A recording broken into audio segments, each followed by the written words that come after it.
नमस्कार साथियों। आज के इस वीडियो लेक्चर में हम डिस्कस करेंगे Hindu minority and guardianship act. विरक्त रिवीजन, क्विक रिवीजन करते हैं थ्रू विरक्त। देखो, Hindu minority and guardianship act 1956, ठीक है। अ, इसका हम जो सेक्शन 2 है वो सेक्शन 1 है, ये ऑलरेडी हमने डिस्कस कर रखा है। हिंदू मैरिज एक्ट की जो वीडियो लेक्चर है आपको हमारे चैनल पे मिल जाएगा। एंड सेक्शन 3 इसका सेम है। अगर सेक्शन 2 आप हिंदू मैरिज एक्ट, सेक्शन 2 आप हिंदू सक्सेशन एक्ट, बिल्कुल सेम है, कोई डिफरेंस नहीं है। वो ऑलरेडी वीडियो हमने अपलोड कर रखा है। The now the definition clause, that is आपका डेफिनेशन क्लॉज है माइनर। अब गार्डियनशिप है, ऑब्वियसली माइनर के रिगार्डिंग गार्डियनशिप की बात कर रहा है कि जो माइनर के बिहाफ में जो गार्डियन, उसको प्रोटेक्शन, प्रिजर्वेशन, ठीक है, एक्सेट्रा माइनर के बिहाफ में। तो minor means a person who has not complete the age of 18 years. तो ये प्रीलिम्स के लिए आपको यहाँ क्वेश्चन बन जाता है एमसीक्यू कि minor means a person who has not completed the age of 18 years. Next, guardian means a person having the care of the person of minor or of his property। उस minor की person की भी care कर रहा है और उसके property की भी केयर कर रहा है, और of both his person and property and income. चाहे वो माइनर के regarding behalf of the minor, person of minor, और या फिर उसके प्रॉपर्टी के रिगार्डिंग, या फिर दोनों के रिगार्डिंग वो माइनर हो सकता है। अब कौन कौन से माइनर है, kind of minors, type of minor, sorry guardian दे रखे हैं यहाँ पे। तो नेचुरल गार्डियन फर्स्ट, ठीक है, and then the guardian appointed by the will of the minor's father and mother. मतलब बिल के थ्रू अगर अपॉइंट कर रखे हैं, फादर भी कर सकते हैं और मदर भी कर सकते हैं, दोनों के पास राइट है। A guardian appointed or declare by the court, yes, court भी डिक्लेयर करता है गार्डियन अपॉइंटेड। और a person empowered to act as such by or under any enactment relating to any court of the ward. और court of ward act है, उसके according भी यहाँ पे आपका अपॉइंट हो सकता है, ठीक है, गार्डियन ऑफ द माइनर।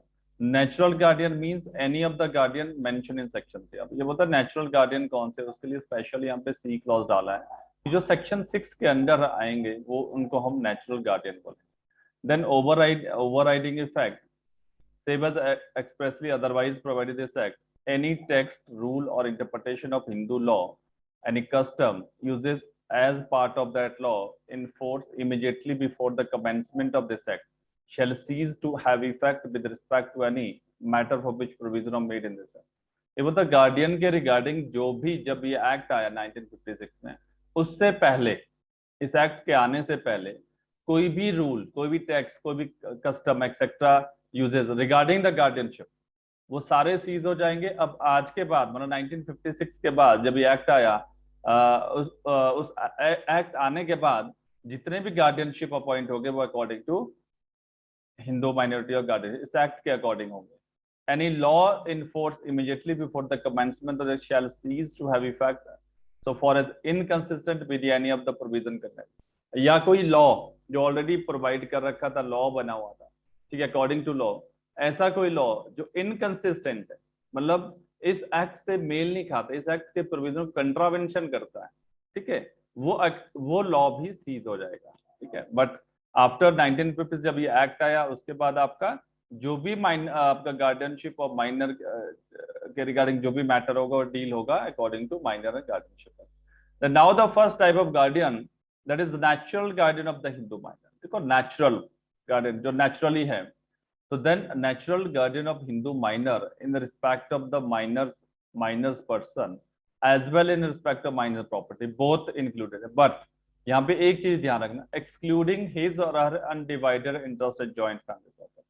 तो जॉइंट फैमिली प्रॉपर्टी को अभी एक्सक्लूड कर रखा है, क्योंकि उसके लिए ऑलरेडी आपका सेक्शन 12 हम देखेंगे, ठीक है। इन केस ऑफ बॉय और अनमैरिड गर्ल, कोई बॉय है या फिर अनमैरिड गर्ल है, द फादर होगा natural guardian, and after him mother, ठीक है, आफ्टर हिम मतलब फादर नहीं है, फादर की डेथ हो गई, after him mother, provided that the custody of minor who has not completed the age of 5 years shall ordinarily be with the mother। देखो, यहाँ पे पहला तो ये कि जो बॉय है या अनमैरिड गर्ल है, कोई भी बॉय है या अनमैरिड गर्ल है, ऑब्वियसली माइनर किसकी बात के, जो लेस देन 18 ईयर्स है, not completed the age of 18 years, उसका जो गार्डियन, नेचुरल गार्डियन कौन रहेगा? Always father, after him the mother. But यहाँ आफ्टर हिम का मतलब ये नहीं है कि इस पे जजमेंट भी आया है गीता हरिहरन बली, ठीक है, तो जजमेंट है सुप्रीम कोर्ट का। अब आफ्टर हिम द मदर मतलब क्या? मदर तब तक गार्डियन नहीं हो सकती। During the life time of father क्या मदर गार्डियन नहीं हो सकती है? यस, हो सकती है। समटाइम क्या होता है, father is not capable to maintain the child, father is, मान लो बहुत ही ज्यादा ड्रंक पर्सन है, वो अलाइव है, देन मदर हो सकती है वहां पे guardian. Mother is also natural guardian. इस पे आपका केस लॉज भी है, ठीक है। Provided that the custody of minor, अब ये प्रोवाइजो दे रखा है, custody of minor who has not completed the age of 5 year. देखो जनरल रूल ये है कि जो 5 ईयर का बच्चा है और लेस देन 5 ईयर का बच्चा, नॉट द एज ऑफ 5, जो कंप्लीट नहीं किया अभी 5 ईयर, वो उसकी custody always with the mother, ठीक है। बट दिस इज,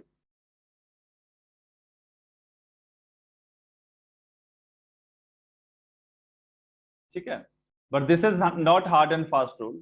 इवन अभी लेटेस्ट आपका दिल्ली हाई कोर्ट ने एक जजमेंट पास किया कस्टडी के रिगार्डिंग, बिकॉज मदर बहुत ड्रंक एक्सेट्रा ड्रिंक करती थी, तो in that case she is not capable to maintain the child, तो लेस देन 5 ईयर जो बच्चा है उसकी कस्टडी फादर को भी दी जा सकती है। बट वो सर्कमस्टांसेस पे डिपेंड करता है कि केस के सर्कमस्टांसेस पे, सबके अपने अपने डिफरेंट डिफरेंट केस के सर्कमस्टांसेस होते हैं, उस पर डिपेंड करता है। तो hard and fast not mandatory, ordinarily यहाँ पे लिखा। ऑर्डिनरली, जनरली क्या होता है कि वो उसको ब्रेस्ट फीडिंग वगैरह करवानी होती है तो एक्सेट्रा मदर के साथ उसको कंफर्टेबल, छोटा बच्चा है, चाइल्ड है, दैट्स वाई।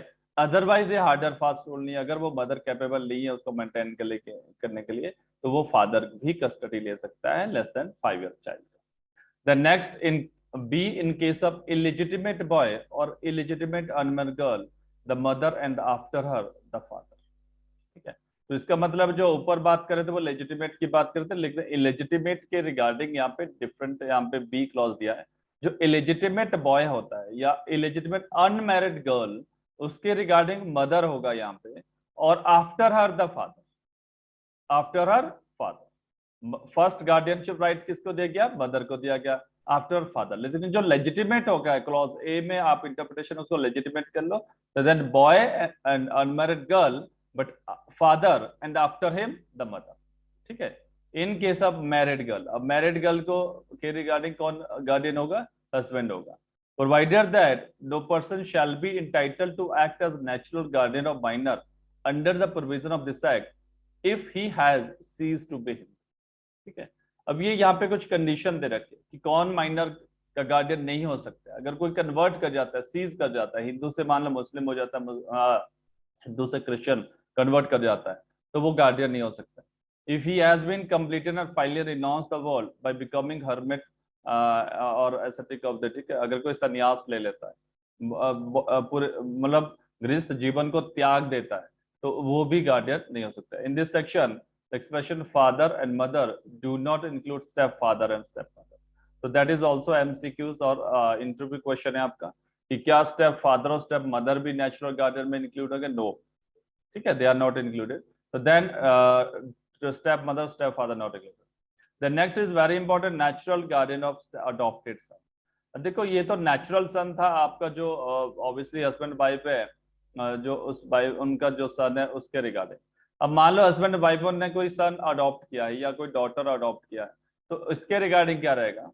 तो नेचुरल गार्डियनशिप ऑफ अडॉप्टेड सन, उसके जो अडॉप्टेड मदर है, अडॉप्टेड फादर है, उनको हम उनके नेचुरल गार्डियन ही बोलेंगे। और ये इंटरव्यू क्वेश्चन है, आप यहाँ पे नोट कर लेना। The natural guardianship on adopted son who is of a minor passes an adoption to the adopted father after him adopted mother. Clear? अब अडॉप्टेड जो सन है या अडॉप्टेड डॉटर है, सन और डॉटर बोथ, ठीक है, then minor passes on adoption to the adopted father and after him adopted mother. Same rule applicable है, ठीक है। Power of natural guardian, natural guardian की पावर्स क्या रहती है? The natural guardian of Hindu minor has power subject to the provision of this section to do all act of with which are necessary or reasonable and proper for benefit of the minor and for the realization, protection, or benefit of minor estate but guardian can in no case bind the minor by personal covenant. ठीक है, तो यहाँ पे natural guardian के पास वो सारी powers है, वो उसके वेलफेयर के लिए, उसके प्रोटेक्शन के लिए, उसके बेनिफिट के लिए, उसकी प्रॉपर्टी का डीलिंग एक्सेट्रा कर सकता है, but the guardian can in no case bind the minor by personal covenant. वो कोई ऐसी पर्सनल एग्रीमेंट वगैरह करके बाइंडिंग नहीं कर सकता। This is a statutory voidable contract. अगर मान लो गार्डियन यहाँ पे कोई कॉन्ट्रैक्ट करते हैं on the behalf of the guardian, so that is voidable on the option of the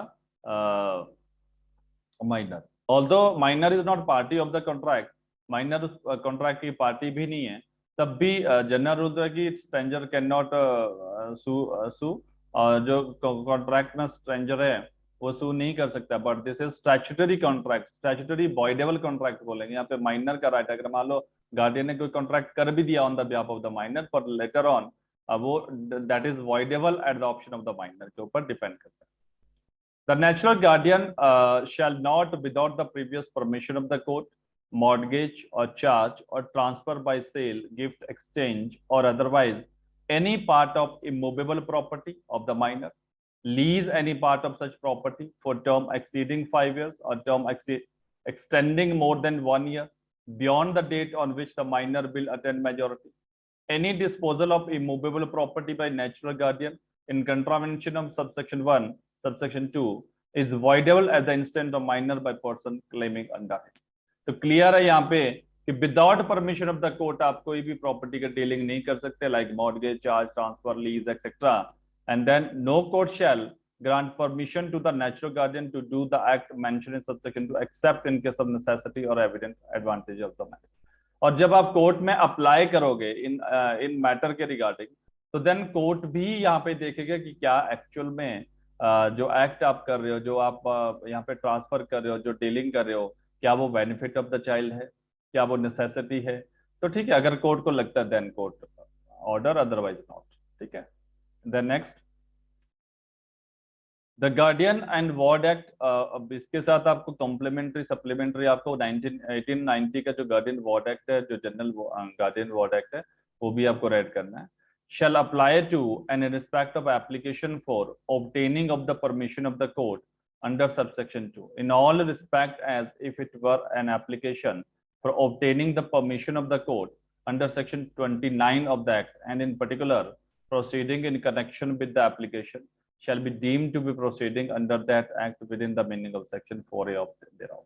जो section 29 of the guardian ward act है, एक बार आप उसको read out कर लेना। The court shall observe the procedure or have been power or specified 2 and 3 of 31. जो guardian ward act में 31 का जो प्रोसीजर वो अडॉप्ट किया जाएगा यहाँ पे।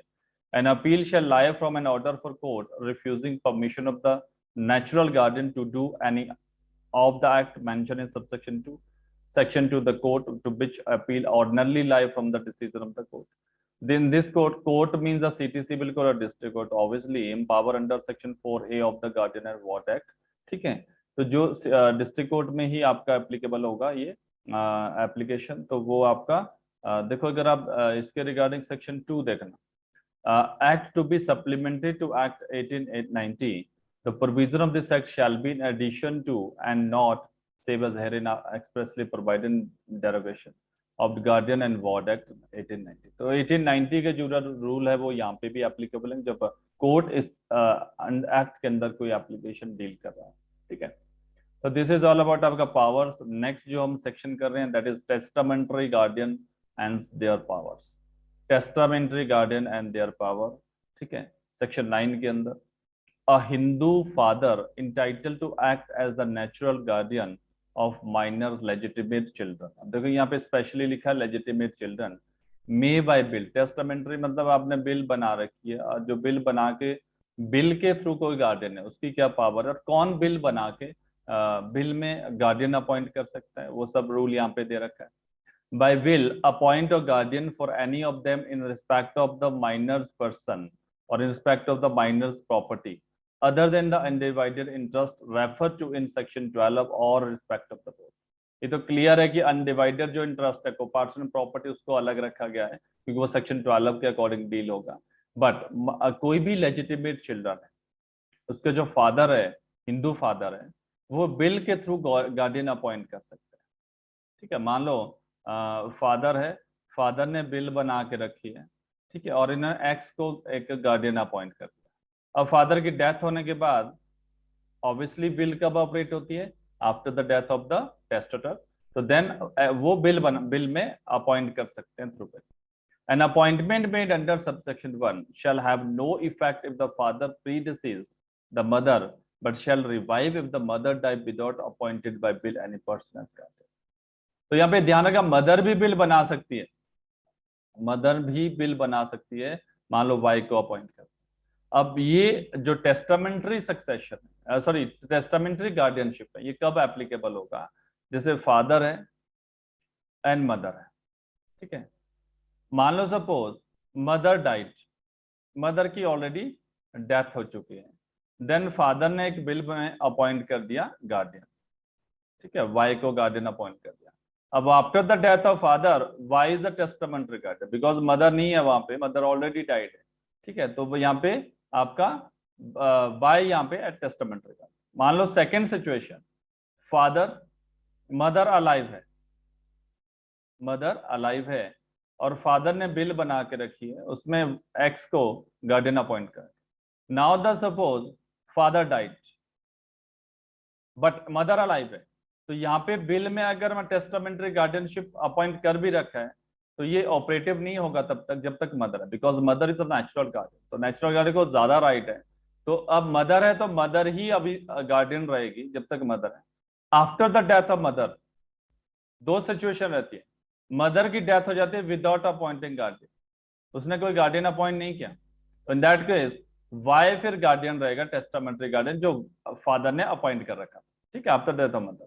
लेकिन अगर मदर अपॉइंट कर, मदर के पास भी राइट है, अगर मदर ने अपॉइंट किया, क्योंकि लास्ट गार्डियन लास्ट विल आपका एप्लीकेबल होगा, तो इन दैट फिर जो मदर ने अपॉइंट किया फिर वो एप्लीकेबल होगा। एन अपॉइंटमेंट, सेकंड क्लॉज इसी के regarding, appointment made under subsection 1 shall have no effect if the father predeceased, मतलब पहले मर गया, ठीक है, पहले उसकी डेथ हो जाती है, द मदर, ठीक है, but shall revive if the mother dies without appointing by will any person as guardian, कि मतलब वो पर्सन जो फादर ने अपॉइंट कर रखा था और मदर अलाइव है, ठीक है, मदर अलाइव है, फादर की डेथ पहले होगी, मदर की बाद में, ठीक है, फादर ने क्या था, विल में अपॉइंटमेंट कर रखी थी गार्डियन, वो रिवाइव हो जाएगा जब मदर की डेथ होगी, तो फिर वो टेस्टामेंट्री गार्डियन अपना रिवाइव होगा after the death of mother, but अगर मदर ने कोई अपॉइंट नहीं कर रखा। नेक्स्ट देखना, a Hindu widow entitled to act as natural guardian of her minor legitimate children, and a Hindu mother entitled to act as a natural guardian of her minor legitimate children by reason of the fact that the father has become disentitled to act as such may by bill appoint a guardian or any of them in respect of the minor's personal respect of mother's property other than undivided interest referred to in section 12 of code। तो Hindu mother है या window है, मान लो suppose mother है, वो भी bill बना सकती है। हिंदू विडो, फादर की डेथ होगी, आफ्टर दैट विडो हो जाती है, तो जो मदर है window, she can make a bill, ठीक है, बिल के थ्रू वो अपॉइंट कर सकते हैं guardian after the death of that mother और विडो, तो वो रिवाइव हो जाएगा testamentary guardianship. A Hindu mother entitled to act as a natural guardian of her illegitimate children, that is, देखो वेरी इंपॉर्टेंट, आपको लेजिटिमेट इलेजिटिमेट दोनों यहाँ पे ध्यान में रखना है। तो Hindu mother entitled to act as natural guardian of her mother minor illegitimate children may by will appoint a guardian for any of them in respect of minor's person or respect of minor's property and respect of both, ठीक है। तो in that case आपका mother के पास right है, जो natural guardian of illegitimate children रहेगा, illegitimate minor जो चिल्ड्रन है, उसके रिगार्डिंग वो बिल में अपॉइंट कर सकती है, थ्रू बिल अपॉइंट कर सकती है टेस्टामेंट्री गार्डियनशिप, बट फादर के पास ये राइट नहीं। आफ्टर दैट देखो, the guardian so appointed by will has a right to act. अब देखो फादर के पास इलेजिटिमेट के रिगार्डिंग राइट नहीं, मदर के पास है, बट फादर के पास इलेजिटिमेट सन एंड डॉटर के लिए कोई राइट नहीं है, वो इलेजिटिमेट के रिगार्डिंग कोई टेस्टामेंट्री अपॉइंट नहीं कर सकता। The guardian according to Hindu minority and guardianship act, the guardian so appointed by bill has the right to act the minor's guardian after the death of the minor's father or mother as the case may be, and to exercise all the right of natural guardian under this act to such extent and subject to restriction if any are specified act and in the will, ठीक है। देखो जो testamentary guardian होता है उसके पास भी वही same right रहते हैं जो नेचुरल गार्डियन के पास रहते हैं, बट अनलेस अगर कहीं रिस्ट्रिक्शन उसको डाल रखी है इस एक्ट के अकॉर्डिंग या फिर लॉ के अकॉर्डिंग या फिर बिल में ऑलरेडी रिस्ट्रिक्शन है, अदरवाइज उसके पास सेम राइट है। The right of guardians appointed by will shall with the minor's girl cease on her marriage. तो क्लियर है, जो right of guardian appointed by will वो सीज हो जाता है जब वो मैरिड मैरिड मैरिड जो गर्ल होती है उसका गार्डियन फिर कौन होता है, हस्बैंड के पास राइट होता है, वो हस्बैंड का, ठीक है, ऑन मैरिज पे उसका सीज हो जाएगा। Section 10, in capacity of minor to act guardian of the property. A minor shall be incompetent to act as guardian of property of any minor. एक माइनर दूसरे माइनर का गार्डियन नहीं हो सकता है, तो minor shall be incompetent to act as guardian of the property of any minor. किसी भी माइनर की प्रॉपर्टी के रिगार्डिंग किसी माइनर को अपॉइंट नहीं किया जा सकता है। The now section 11 de facto guardian not to be deal with the minor property. Yes, पहले डी फैक्टो गार्डियन भी होता था 1956 से पहले, बट अब डी फैक्टो गार्डियन एप्लीकेबल नहीं है आफ्टर द, जब ये एक्ट आया तो after the commencement of this act, after the commencement of this act no person shall be entitle, shall word use हुआ है यहाँ पे, shall be entitled to dispose of or deal with the property of Hindu minor merely on the ground of his or her being the de facto guardian of the minor। अब de facto guardian क्या होता है, sometime क्या रहता है, मान लो suppose accident हो गया फादर और मदर का, तो चाइल्ड जो है वो अब एक सिंगल चाइल्ड है, ठीक है, छोटा बच्चा है, माइनर है, मान लो 6 एंड 7 ईयर का बच्चा है, तो उसके नेबर वगैरह उसके रिलेटिव उसको टेक केयर करते हैं, ठीक है, तो then they are de facto guardian, ठीक है, डी फैक्टो वो उसकी गार्डियन एज ए मतलब उसकी टेक केयर कर रहे हैं, that is de facto, according to law they are not guardian, de facto guardian. But ये था पहले आपका रूल, आप 1956 से पहले, बट अब आपका सिर्फ आपका नेचुरल गार्डियन और टेस्टामेंटरी गार्डियन और कोर्ट द्वारा अपॉइंटेड गार्डियन ही मान्य होंगे, एप्लीकेबल होंगे, लेकिन D facto guardian not applicable, clear यहाँ पे लिखा है सेक्शन 11। तो section 12, guardian not to be appointed for minor undivided interest in joint family property। That is very important कि आपका जो गार्डियन है कभी भी जो माइनर की अनडिवाइडेड प्रॉपर्टी होती है, अनडिवाइडेड इंटरेस्ट होता है जॉइंट फैमिली में, जो जॉइंट प्रॉपर्टी उसके रिगार्डिंग को भी गार्डियन अपॉइंट नहीं होगा। Where a minor has an undivided interest in joint family property and the property is under the management of the adult member of the family, no guardian shall be appointed by the minor respect of the undivided interest।